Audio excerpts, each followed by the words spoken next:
So, greetings everyone, and welcome to the latest of AUK, Atheism UK's podcasts. We've got a team of interesting people here today. As you can see, we've got Rich, our Atheism UK Vice President. We've got Guy, who is one of the lead people in our Northern branch. Welcome. And we've got Afro-humanist Esther, who is a very well-respected sympathizer and supporter. So thank you guys for coming on to this podcast.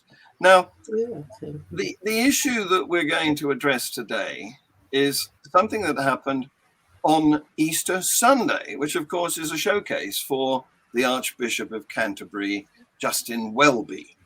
And so I'm going to show you a clip from his speech. I'm just going to put it up now, and I'll stop it when I think we've got something to challenge. Okay? Here we go. The detail. Oh, wait a minute. I turned the volume down. Silly boy. Must stand the judgment of what God. I want to do is go to the beginning. This season is also why there are such serious ethical questions about sending asylum seekers overseas. The details are for politics and politicians. The principle must stand the judgment of God, and it cannot. That's an assertion. He's claiming that he's got a hotline to God, and he knows that God doesn't judge this favorably. What do you say to that, guys? I think there's a lot to say here. There really is a lot to say here, and I would rather he tells people that that's his opinion, and there is no God involved in this. He has a right to his opinion. He can be outraged. He can feel like that's a wrong decision to make, and we can look into it. But when you insert a God into this topic, it just brings up a whole lot of questions. And so I would rather he makes it his opinion and don't insert a God in there somehow. That's right. He's claiming to be an agent, isn't he, for God? Yeah, but don't we have to first say that actually we agree with his stance in relation to the ethics of sending asylum seekers abroad? And the interesting thing is that we find it easy to agree with that stance from a non-religious and non-God-based point of view. Yes. Because we are human beings and we have compassion. And in fact, we live in a society where rules of compassion and of solidarity with other people are at the foremost of our minds. And that's why we agree with him on that point. Where we differ is that the appeal to God's judgment we think is vacuous. Yes. We think it's actually meaningless, and it's a distraction from the real ethical issue. And that's for me is when sometimes I get I struggle sometimes with these things when a person who I have a tendency to disagree with makes a statement that I do disagree with in spirit, at least. You mean you do agree with? I agree with the first part of what he said. Yes. That there are severe ethical concerns. I have severe ethical concerns. Now, obviously, Atheism UK as an organisation doesn't take a stance on this issue because it's not an issue that we as an organisation get involved in. But as individuals, I think we've agreed that the Rwandan policy, let's be clear, this is what we're talking about, is something that we as individuals don't agree with. But the Archbishop of Canterbury has basically come out against that policy as well. So it would be easy for us just to say, fine, on the basic principle, we agree. But if we as an organisation, talking about the issues that we are in existence to talk about. We profoundly disagree with the source of what he calls his ethical concerns. Now, he has now made a clear claim that God would not approve or does not approve of this policy. How does he know this? Where is his evidence for this? Carry the weight. Exactly. And bearing in mind, you know, those of us on this chat, we don't believe that a God exists. You know, so how can something that doesn't exist have an opinion on anything? You know, and we've spoken before about that crossover between religion and politics, and religion being used as a justification for policies because a God wouldn't approve, and people having laws forced upon them based upon religious ideas that they don't agree with. So the key for me here is the fact that it doesn't even actually matter what the policy is he's talking about. It doesn't matter whether we agree or disagree with the policy he's talking about. It is him using his position and making a claim about a God for which there is no evidence. And, you know, the people that we should be listening to, for example, are actually the civil service, who and the civil servants who said to the minister, you must issue us a ministerial direction to undertake these policies, because we don't believe there is evidence that this policy will work. We do not believe that there is evidence this policy will be effective. We don't think it also is value for money, and we don't want the blame when it all goes horribly wrong. They're the ones that know. They're the ones with the evidence. They're the ones with the knowledge and the expertise. They should be the ones that we're listening to, not the guy in the funny robes. Absolutely. Let's since he's got the platform, he's on his pulpit there, and unfortunately he's got the microphone. Let's give him a little bit more to listen to. But I want to question which God he's talking about. I mean, we know he's the leader of the Christian church, but is it the Old Testament God or the New Testament God? Because John, unfortunately, when you say he's the leader of the Christian church, you've got to be specific. He's not the leader of all Christian churches. No. There are many denominations. So he is only the leader of the Church of England. Absolutely. And that's it. I stand corrected. You're absolutely right. Here we go. It cannot carry the weight of resurrection justice. It cannot carry the weight of life conquering death. It cannot carry the weight of the resurrection that was revealed first to the least valued.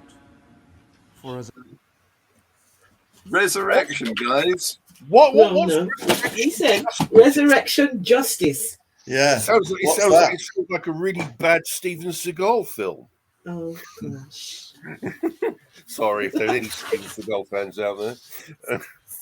This time it's personal. I don't think there's anything just about the resurrection. The resurrection and the story around the crucifixion it is not just.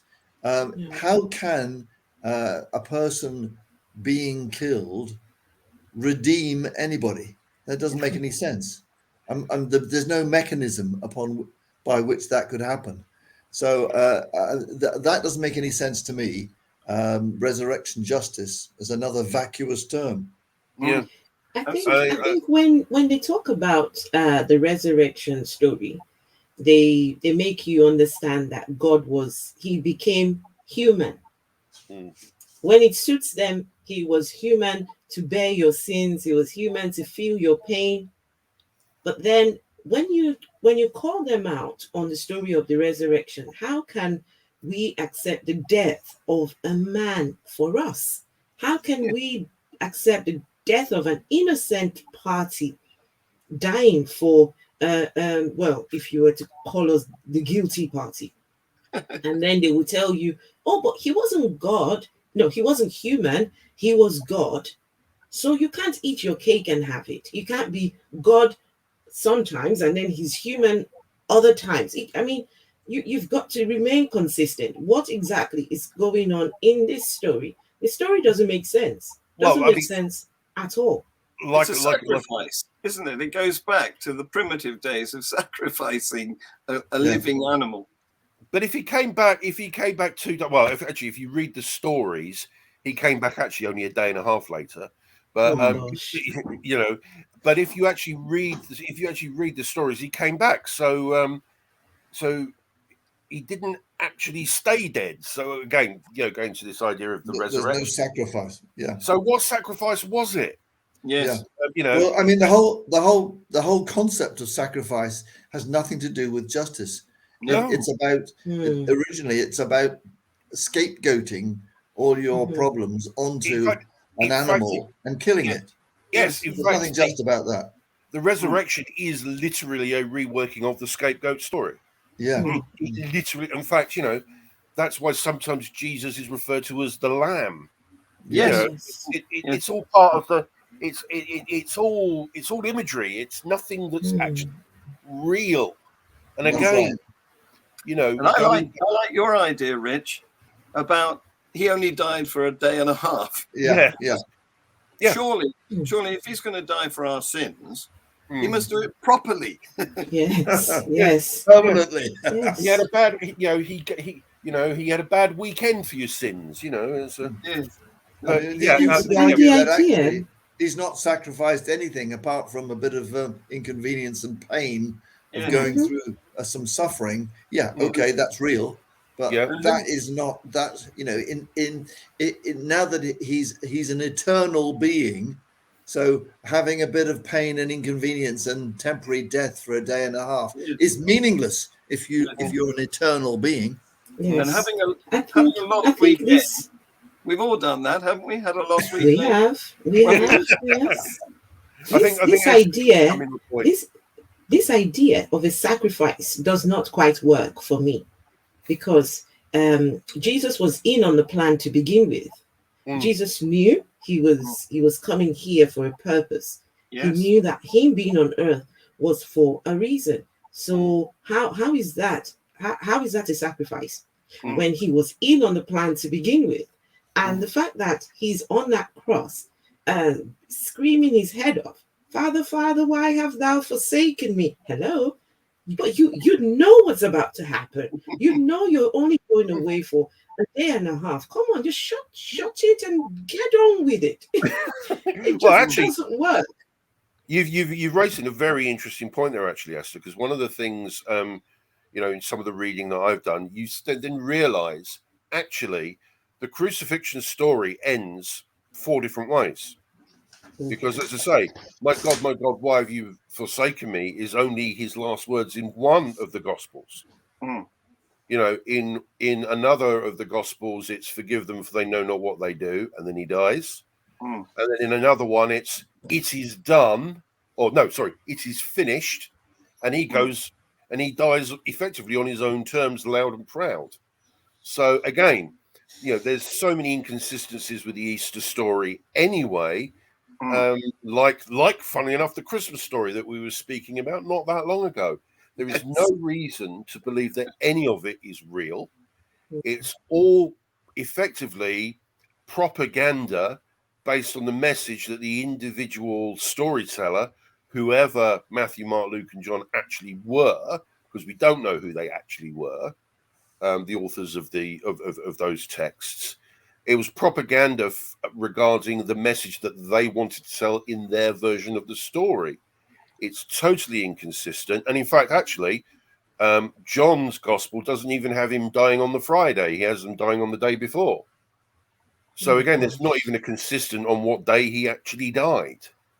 So let's get back to the theme of examining what the Archbishop claimed, because he seems to have access to lifting off the top of God's skull and finding out what his attitude towards things are inside. And he's got some more outrageous claims if we listen a bit more. Policy, it privileges the rich and the strong.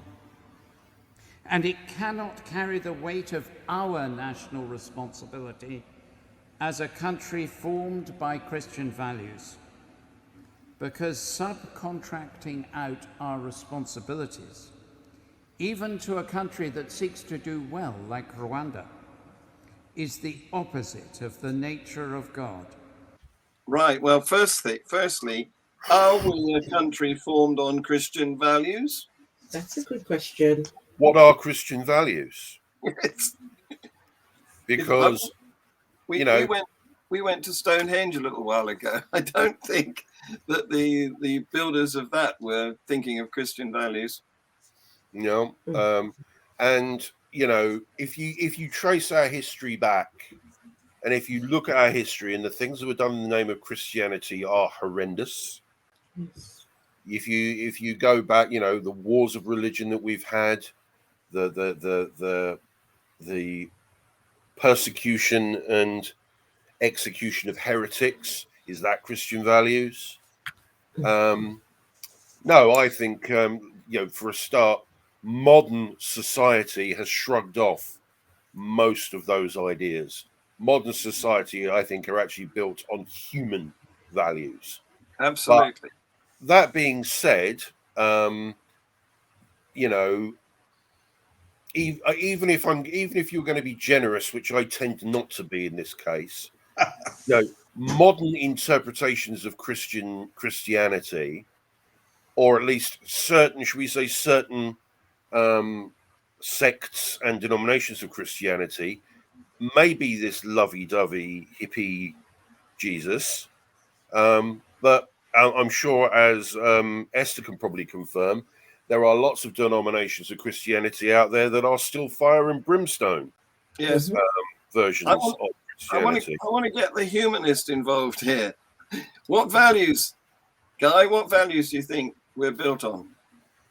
Well, I would take the view that there are Christian values in our culture, and so I tend to sort of say, well, we stand on the shoulders of those who went before us, whether they're giants or pygmies, so it doesn't worry me. But I mean, I can concede that as a contribution to our society. But I think Rich is right. I mean, I think probably our dominant values now are more secular, more human rights oriented. And I think we're struggling to protect and defend those against a renewed Christian revival that wants to take us back to an earlier phase. I like to think that we have humanitarian values. We're humans, and we should care for each other and look after each other. But the other thing,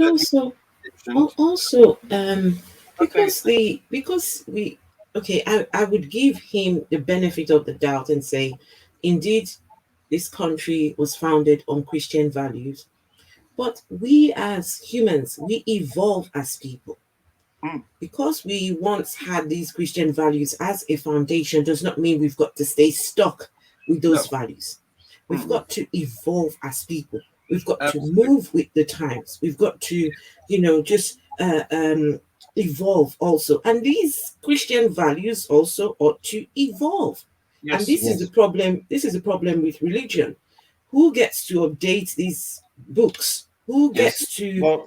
These books don't evolve. You're right. You're very right there, because if you look at some of the mainstream churches, they have departed from the original red tooth and claw sort of pro-slavery, pro-genocide kind of stuff you find in the Old Testament. And I think that a lot of sort of classical Christian values represented these days by the fundamentalists have been rejected by many more what I call modernist Christians. Yes. More moderates who are not so misogynist, not so anti-homosexual, and exactly.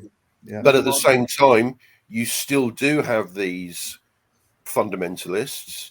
I'm going to call them fundamentalists because I think that's because they do actually believe in the fundamentals of what's written in that damn book, and they do say that it hasn't changed, and the idea of updating the book to them is a ridiculous idea. But of course, they don't even realize that the version of the Bible that they are probably using is in itself an updated version. Even those that hold up the King James version of the Bible, well, the King James version of the Bible was commissioned by King James again to solidify a political position for the king. It in itself is a revised version of the Bible. You know, it's not the original. We don't have the original. It's even called the revised version, isn't it? Yeah, yeah. So the other thing that I want to pick up on that the Archbishop said was it's not natural. He didn't say natural. The nature of God. He said it's opposite of the nature of God. Exactly. Opposite of the nature of God. And there he's making another vacuous claim, isn't he? Really? Yes, absolutely. That's we need to get that checked. Well, I mean, as I see it, the nature of God is he exists outside of time and space, which is obviously a classic definition of something that doesn't exist. That's the nature of God, non-existent, or appears certainly. You know, I love it when somebody says, "Oh, you know, you can't detect God because he's undetectable and he exists outside of time and space." Yes. And of course, well, so basically he doesn't exist then, because that's the definition of not existing. That's it. Or fairyland. Yes. Yeah. But to actually claim to know the nature of God, if a God actually existed in itself, is, I think, human arrogance of a supreme level. Although, of course, arrogance does not necessarily mean he's wrong. You know, I know some very, very arrogant people, but the reason they're arrogant is because they are right about most things. And they sort of earned that right to be arrogant. But of course, we get accused of it all the time. And, you know, I'm one of those people that if I'm right, fantastic. If I'm wrong, I say I'm wrong and I move on, you know. Yeah. But but to claim to know the nature of God, yeah, that's outrageous, isn't it? That's true. As I say, to know the nature of something that almost certainly doesn't exist is quite laughable. At the same time, I'm going to speak as because I'm an ex-Christian, and when I was still a Christian, growing up in the religion, you were made to believe that these the leaders knew what they were talking about, that they somehow had this connection with God, and you were not to challenge their anything they say. You had to believe them, and you had to do as they say. But you find out that these people would do things that go completely against the things that they say. They're more do as I say, not do as I do kind of people. You would hear about most of these preachers caught in the act. They're caught sleeping with youngsters. They're caught in the act of with that some of these people are pedophiles. Some of these people, there's a lot of things that go on, and you have to ask the question: if indeed they truly hear from a God, why could God not sort of correct them? Why could God not put them in check? Why is it only convenient? They only speak from a God when they've got to tell us something, but when they've got to somehow control their passions, they can't. God seems to hide. Then God just miraculously is never in sight. Yeah. Well, that's the reason there are so many different sects, isn't it? It's because everybody wants a God that agrees with them. Yeah. And one of the things I will say, everything apart from obviously his previous career in the oil industry, take from that what you feel. But I've always thought that Justin Welby was a pretty decent man, as a person. But again, that's not the point. It's it's the fact that his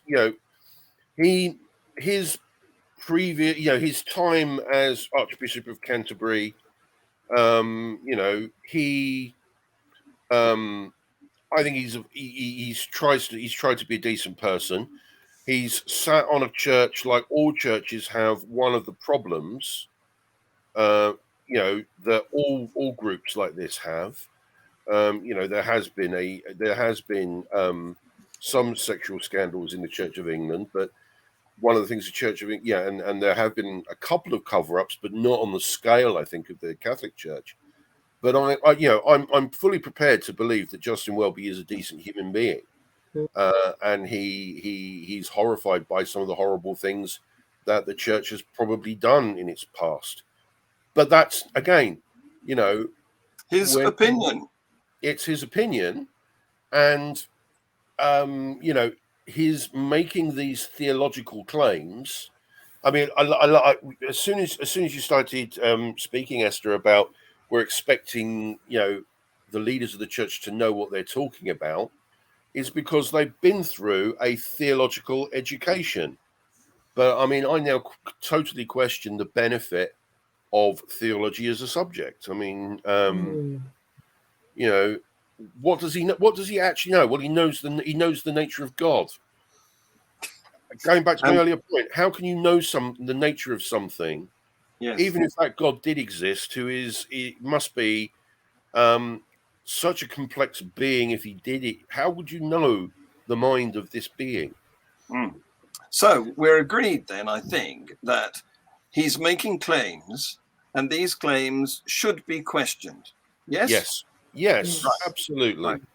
Well, we have in this country an organization whose job it is to do that. They're called fullfact.org.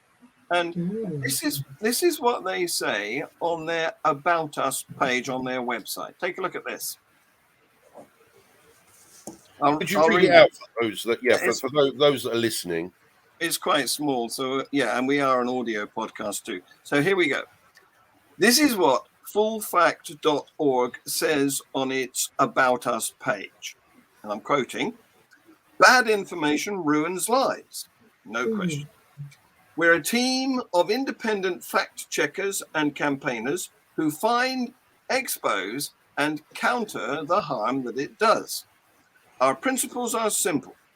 Anyone making serious claims in public debate, fact checkers included, should be prepared to get their facts right, back up what they say with evidence, and correct their mistakes." Well, we, as Atheism UK, thoroughly agree with that and wholeheartedly approve of their service, don't we? Yeah. And later on in their website, they say, suggest a fact check. What do you need checking? I've spotted something in the news that doesn't look right. So send in what you've seen online, in print, or on the radio.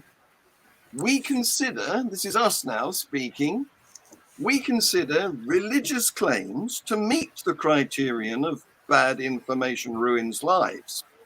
In fact, sometimes religious harm results in the loss of life. So let's accept their invitation.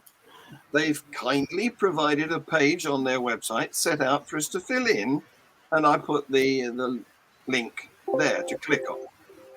So here's the text of an email that we would like to suggest people send to them, to that link. On Easter Sunday, Justin Welby, the Archbishop of Canterbury, said, "The government's plan to send some asylum seekers from the UK to Rwanda is opposite to the nature of God." How does he know that? Please fact check this claim. So what we'd like people to do is just go to the link, insert their email, copy paste that message in. It's only 3 lines. Please also If you come across any similar examples in the media, let us know, and we will coordinate the flooding of full facts inbox.